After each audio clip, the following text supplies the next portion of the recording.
Tudo bem? Bom dia, boa tarde, boa noite, não sei qual horário você está assistindo esse vídeo. Mais um vídeo do nosso canal aqui falando hoje sobre os movimentos sociais na América Latina, ok? Antes da gente começar a falar dos movimentos sociais, tanto os movimentos que vivem no meio urbano quanto aqueles que vivem no meio rural e buscam aí diversos objetivos, eu tenho que falar um pouquinho da urbanização na América, principalmente na América Latina. Tá? Aliás, nós temos um vídeo aqui falando sobre esse tema, ok? A gente sabe que o processo de urbanização aqui na América Latina, não houve muitas vezes um mínimo de planejamento em muitas das cidades que nós conhecemos. Poucas cidades aí ocorreram um processo de planejamento, mas também, mesmo com o planejamento, elas foram crescendo no restante dessa cidade, sem fiscalização, de forma desordenada. Tá? Então, só para a gente recuperar isso que a gente já conversou em outro vídeo aqui, né? Boa parte das cidades não tiveram planejamento, as que tiveram um mínimo de planejamento continuaram crescendo de forma desordenada, sem o mínimo também de planejamento nessas outras regiões dessas cidades, tá? Ok? E aí, por que isso aconteceu? Nós temos que lembrar alguns processos aqui. O processo de industrialização na América Latina foi mais tarde do que nos países europeus, ok? Também foi concentrada em cidades específicas. Então, tem uma relação com o processo de industrialização, certo? Enquanto no continente europeu foi anterior, ali no final do século XVIII para o XIX, então houve-se um tempo para planejar essas cidades que estavam recebendo muitas pessoas. Na América Latina, esse processo de industrialização foi mais tarde, entende? E aí, por ser bem mais tarde, foi acelerado para acompanhar esse crescimento, do restante do mundo. E ele foi concentrado em cidades específicas. E aí, o que você fez? Você inchou muitas cidades, gerando um processo de macrocefalia urbana. Quando você olha para alguns países europeus ali, você não vai ver tanta concentração desse processo de industrialização. Quando você olha para a América Latina, você pega o Brasil, São Paulo e Rio de Janeiro, onde ficou concentrado mais essas atividades econômicas. Na Argentina, Buenos Aires. No México, a cidade do México. Sacou? Então, o que vai acontecer aqui para a gente poder organizar nossas ideias? A industrialização aqui foi concentrada, levando muitas pessoas para cidades específicas que já até concentravam atividades econômicas, ok? Foi tardia, então você não teve um tempo para o planejamento, porque a gente só vai se industrializar depois, então essas cidades vão crescer de forma acelerada, e acabou sendo uma industrialização acelerada também, gerando um crescimento mais rápido dessas cidades. Tá? E aí, quando você compara com os países europeus, não foi tardio, foi anterior, foi pioneiro, começou antes do processo de industrialização, teve tempo para o planejamento dessas cidades. E aí não foi uma industrialização tão acelerada. Isso vai impactar na urbanização. A urbanização ela vai ser um pouco mais planejada lá, enquanto aqui ela foi crescendo de forma desordenada, sem planejamento, porque você está recebendo muitas pessoas e concentrando em cidades específicas. Ok? Beleza? Então a gente tem um momento de industrialização das sociedades. Nesse caso, vamos pegar aqui na América Latina, foi concentrada, acelerada e tardia, que vai levar ao crescimento das cidades de forma desordenada, sem planejamento muitas das vezes. Muita gente vai sair do campo para a cidade. O que acontece? A concentração de terra sempre foi muito grande aqui na América Latina, inclusive no Brasil. 10% de todos os proprietários da América do Sul concentram 80% das propriedades aqui, no meio rural. Essa concentração de terras é histórica. O Brasil, desde o Brasil colônia, passando pelo Brasil Império, houve cada vez mais processo de concentração das terras. Se eu pegar só aqui o exemplo do Brasil, em 1850 a gente vai ter uma lei chamada Lei de Terras, onde, para ter terra no Brasil, você tem que comprar terras. Quem é que tinha dinheiro para comprar terras no Brasil em 1850? Quem já tinha grana, principalmente através da agricultura. Entende? A população que estava sendo escravizada e estava conseguindo alforria, essa mesmo não tinha grana para obter terras. Então você aumentou a concentração de terras ali. Uma outra coisa que vai acontecer, já falando já do século XX, metade do século XX, é a Revolução Verde. A Revolução Verde ela vai ser importante porque a gente aumenta a produção de alimentos no mundo, porque começam a aparecer os maquinários, agrotóxicos, são os defensivos agrícolas, os fertilizantes químicos. Né? A gente consegue produzir mais alimentos, mas ao mesmo tempo a Revolução Verde concentra mais terras ainda. Porque aqueles que já tinham terras, né, e já tinham capital, conseguiam comprar maquinários, conseguiam comprar insumos agrícolas, conseguiam produzir mais, e aquele pequeno e médio agricultor não conseguia competir. E aí ele vende essas terras. Entende? E acaba indo para a cidade. A Revolução Verde ela acontece no mundo inteiro e ela também vai acontecer aqui na América Latina. E ela vai ser um dos motivos para concentrar mais terras aqui. E aí é mais gente para a cidade. O que começa a acontecer no meio urbano? Surgimento de movimentos sociais. Buscando o quê? Moradia digna, melhora na mobilidade urbana, acesso a saneamento básico, acesso a emprego. Esses movimentos vão brigar por isso, pelo direito à cidade. Entende?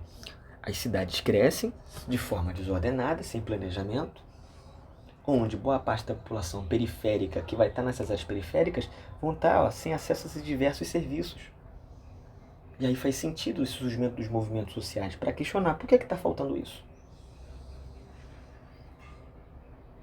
Geralmente as pessoas olham para os movimentos sociais, né, como se fosse um bando de vagabundo. Sem conhecer a história, por que aquele movimento social existe. Talvez numa cidade onde todo mundo tivesse acesso a esgotamento sanitário, acesso à água, a uma mobilidade urbana digna, né, moradias de qualidade, talvez os movimentos sociais não existiriam. Por mais que a nossa Constituição Federal, a Constituição brasileira diz que prevê lá os direitos alienáveis do cidadão, são aqueles direitos que não podem ser vendidos, não podem ser retirados, por exemplo, como acesso à moradia, saúde e segurança, você sabe que a prática é outra história. Na prática é outra história. Vamos pegar o exemplo da cidade do Rio de Janeiro. Ela sofre com diversos problemas. O primeiro ponto, segurança. Peraí, então não está prevendo o que a Constituição está dizendo. Né? Um outro ponto, políticas habitacionais pouquíssimas na história da cidade do Rio de Janeiro. Né? Então, favelização. Educação só para quem tem. Quem não tem vai lidar com uma educação muitas vezes precária. E a educação deveria ser pública de qualidade. Não está aqui, alcançando que os direitos alienáveis na Constituição está dizendo. Saúde nem se fala. Então, na prática é outra coisa. Por isso que surgem esses movimentos sociais no meio urbano para o quê? Buscar esses direitos que não podem ser retirados, vendidos, que estão na nossa Constituição. Certo? Eu queria trazer um ponto aqui que é importante. Manuel Castells é um ator, um teórico, um autor muito importante dentro da história também da geografia, que ele vai dizer o seguinte, né? A industrialização também na América Latina não gerou tantos empregos assim, né? Então muita gente veio para a cidade, não conseguiu viver nas áreas centrais, mas também não conseguiu emprego, né? E isso vai fazer com que esse cara que saia do setor primário, do setor agrícola, onde muitas vezes ele vendeu a terra dele, ou ele não conseguiu competir na terra, e buscava se alocar agora no setor secundário, as indústrias, ele vai diretamente do setor primário para um setor terciário, mas na verdade o terciário, que é de comércio, uma espécie de um desemprego disfarçado. Porque esse setor terciário, muitas vezes, ele vai viver como autônomo. Entende? Porque ele também muitas vezes não consegue se alocar no comércio, nos serviços em geral. Ele vem para a cidade, né? E não consegue ficar no setor secundário. A industrialização não dá emprego, não consegue alcançar a todos. Ele vai buscar o terceiro setor. Um terceiro setor que também não vai abranger a todos. Resta esse cara viver como autônomo, né? Ele vai viver como ambulante, né? E assim, outro tipo de serviço ali que ele possa prestar à sociedade, sem ter ali um salário fixo, um patrão por trás disso, né? Então, uma espécie de um desemprego disfarçado. Ele não está empregado, né? Importante também. Importante dizer que a gente vai ter movimentos nacionais, né? Movimentos aqui no Brasil importantes no meio urbano, como o MTST, né? O MTST, por exemplo, é um movimento que surge em 1997, que vai buscar aí lutar por uma reforma urbana, questiona muito a especulação imobiliária e que briga por moradia popular. Nós temos aí o Movimento Nacional de Luta por Moradia, a União Nacional por Moradia Popular, né, que surge em 89, o Movimento Nacional de Luta por Moradia em 1990. Então esses movimentos começam a surgir entre os anos 80 e 90, brigando por moradia popular, construção de conjuntos habitacionais, questionando a especulação imobiliária, né? Prédios vazios sem função social que poderiam estar sendo moradia para muitas pessoas. Hoje a gente está tendo um crescimento muito grande de moradores de rua nas grandes cidades. E a gente tem vários prédios aí vazios passando pelo processo de especulação imobiliária, né? Ou então sendo esvaziado por conta do aumento da violência na cidade também. Isso está acontecendo tanto aqui no Rio de Janeiro como em São Paulo também. Muitos prédios no centro de São Paulo têm ficado vazios. Aumento da violência, né, dos usuários de crack, e que o Estado não faz nada por essas pessoas. E aí, o que acontece? As pessoas vão saindo da cidade, não querem mais ver na cidade, esvaziamento de cidade, ou até prédios comerciais.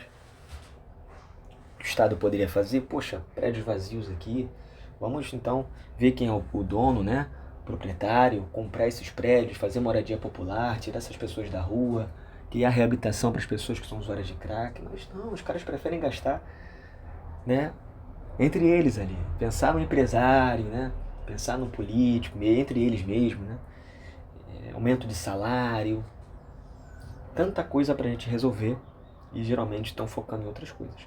A estratégia geralmente desses movimentos urbanos na cidade, principalmente aqui no Brasil,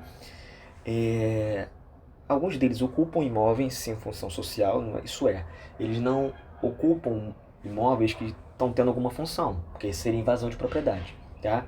Muitos vão dizer que mesmo eles ocupando imóveis sem função social, seria uma invasão de propriedade também, porque tem um proprietário ali e você não pode invadir. Então, tem muitos setores da sociedade que vão dizer que isso viola o direito constitucional de propriedade. Poxa, mas não tem função social, mas mesmo assim está invadindo uma propriedade. Aí fica essa discussão. Enquanto esses movimentos vão dizer que, olha, eu estou ocupando imóvel que está aqui vazio, e vocês vão ter prédios aí que estão vazios há mais de 5, 10 anos, sem fazer absolutamente nada com eles. A prefeitura não faz nada, o governo, que muitas vezes é a prefeitura que vai ser responsável, ou o governo do estado, né, a ver essas questões. O proprietário em si também não faz nada, não vende, não aluga, ou ele está ali gerando um processo de especulação imobiliária, ou então, né, ele não está conseguindo também arrumar alguém para alugar e vender, porque é o que mais acontece, ainda mais nas grandes cidades muito violentas, né? E aí, tem uma demanda de pessoas querendo muitas vezes moradia, né? E aí o que esses movimentos dizem? Olha, estamos ocupando porque não tem função social aqui. E geralmente essas ocupações não é só porque essas pessoas estão querendo ali a moradia, às vezes é uma forma de chamar a atenção da sociedade, do Estado, e dizer, olha, a gente precisa de moradia popular. Enquanto vai ter um outro setor da sociedade que vai dizer o seguinte, esses movimentos são de gente vagabunda, que está invadindo o imóvel, está violando o direito constitucional de propriedade. Fica essa confusão e nada é resolvido. Qual seria o ideal? O Estado chegar e falar, olha, vamos tirar essas pessoas daqui, vamos dar moradia para essas pessoas. Você que é proprietário, você tem que ter uma função social aí. Ou vamos fazer o seguinte, se o senhor não está conseguindo alugar ou vender, o Estado compra esse prédio e faz moradia popular, ou faz algo, sei lá, vende esses espaços para o comércio popular, movimentar a economia, mas não se fazem nada. E aí todo mundo sai perdendo. Sai aquele pessoal do movimento, saiu a economia, sai o próprio proprietário, que poderia estar alugando ou vendendo, né, e resolver o problema dele.